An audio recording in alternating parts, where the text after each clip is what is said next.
Hi YouTube, Mr. 08449 here, and this is an incredibly delayed little series I've been doing, I'm like a year delayed. Um, my bad. I know some people were very interested in me doing this, but I just did not have the time originally to sit down and do what to make the videos and do all the workings and everything.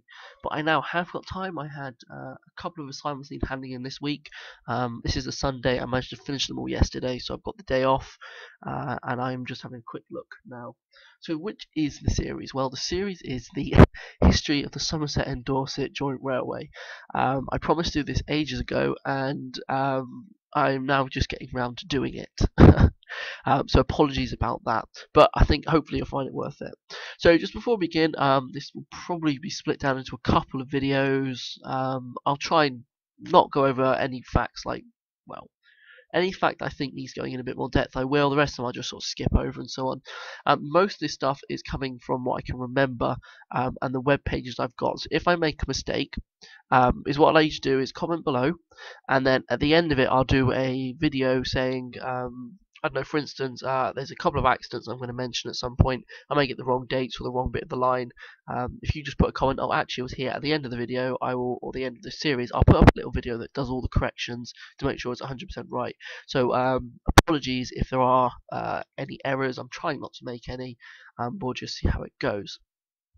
So start off, the Somerset and Dorset Joint Railway is obviously the joint of the Somerset Railway and the Dorset Railway, except it's not quite that simple, as I will explain at a later date. So there's loads of reasons why I like this layout, like this railway, and why I've based my layout on it. Everyone probably knows SDJR 7F88. There is a reason to all those letters and numbers. It isn't just randomly stuck together, and again I'll show you why that.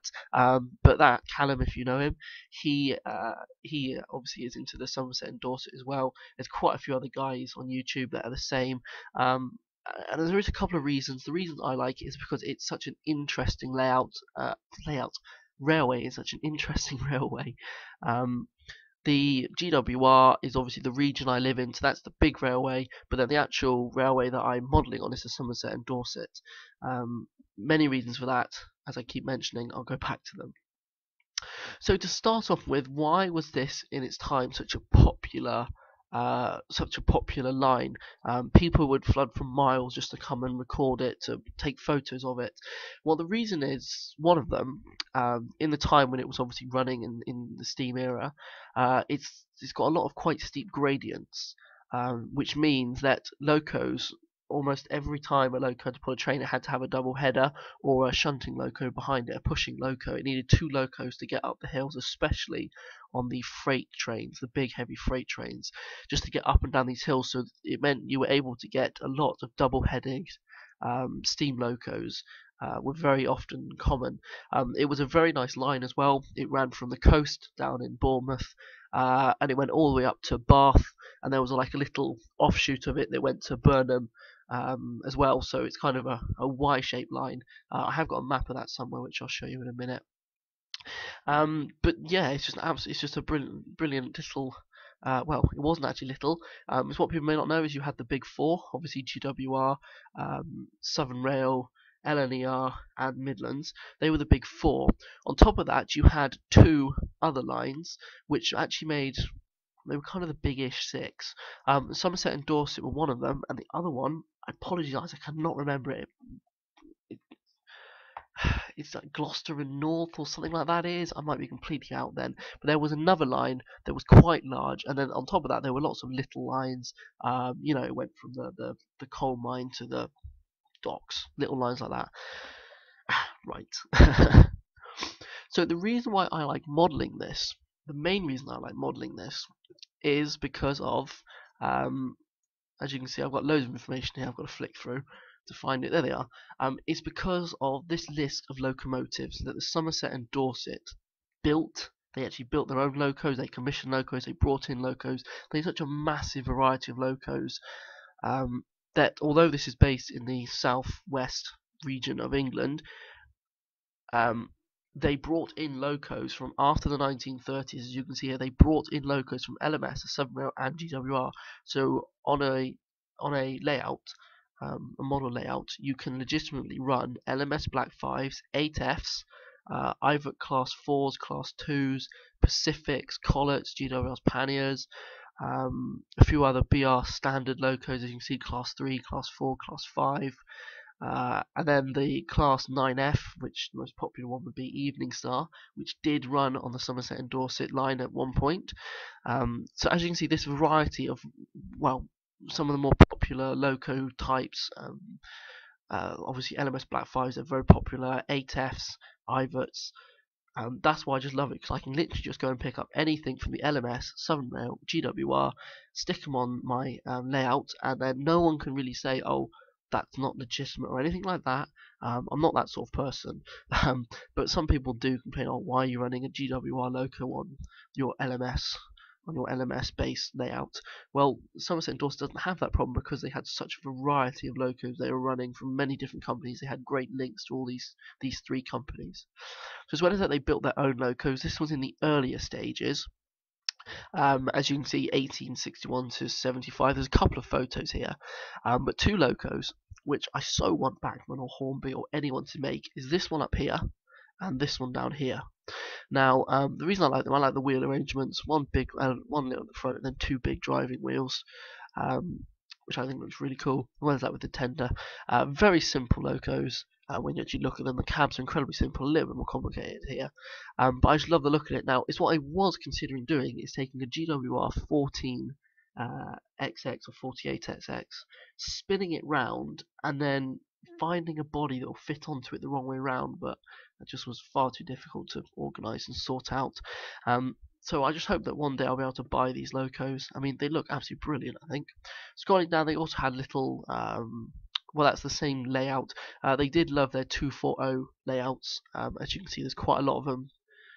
Number 1 to 20 was all 240s, built in a couple of different places, a few different designers and so on. But this here is now coming down to a loco which I am trying to buy. I cannot find one yet. It's the 44 in the Somerset and Dorset blue. I know Hornby make one. I'm trying to find where I can buy one from though. But anyway, this is some more locos, and you can see these coaches here.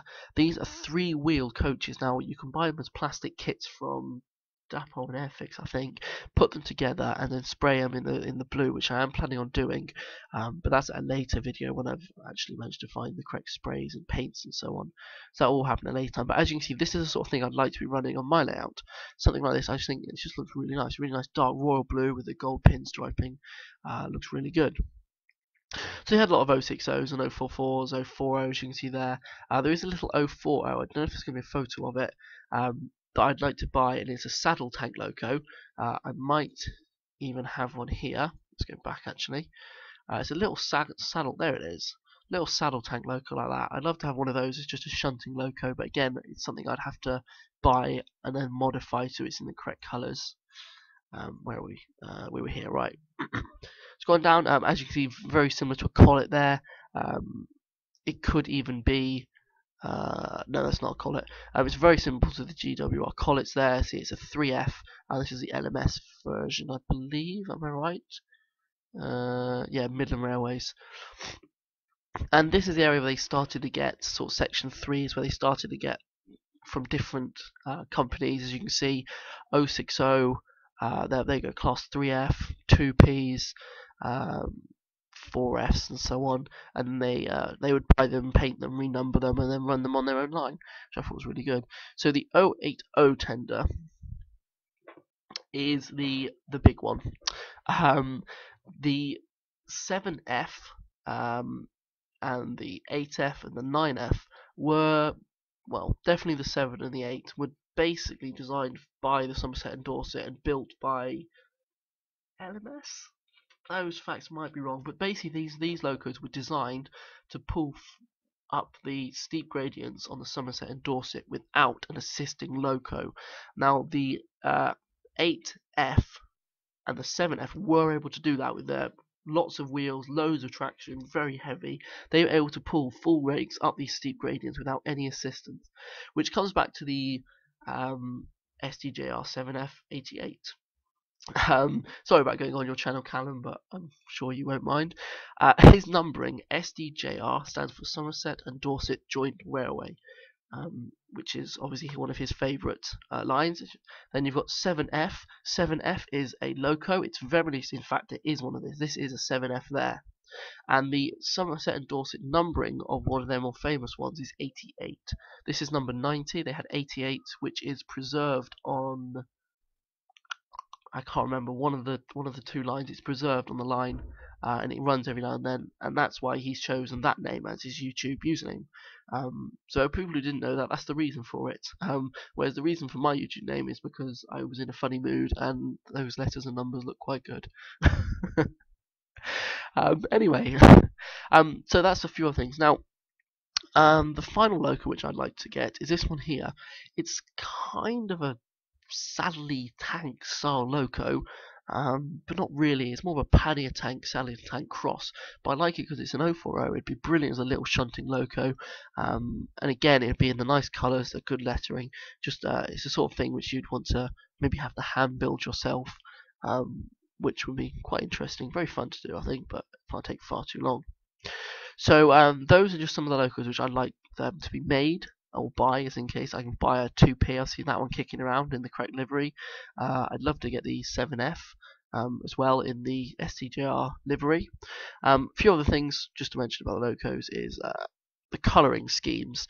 Now it changed throughout the years they were running. It started off in Midland dark green, as you can see here, then they black edged and white lining, then they moved on to the Midland red, and then in 1886 they came on to their famous blue, Persian blue for all the locomotives. It had black and yellow lining. As you see, the buffer beams were vermilion, what's called that, red or something, and edged in black and yellow lining. That is the famous colour. Which I just thought looks absolutely brilliant. And then 1940 is when the LMS and the SR and the GWR started to hand over locos. They moved on to the unlined black. So if I can find an unlined black, either class 4 or something, that would look absolutely brilliant, I think, on the line. We'll have to see how that goes.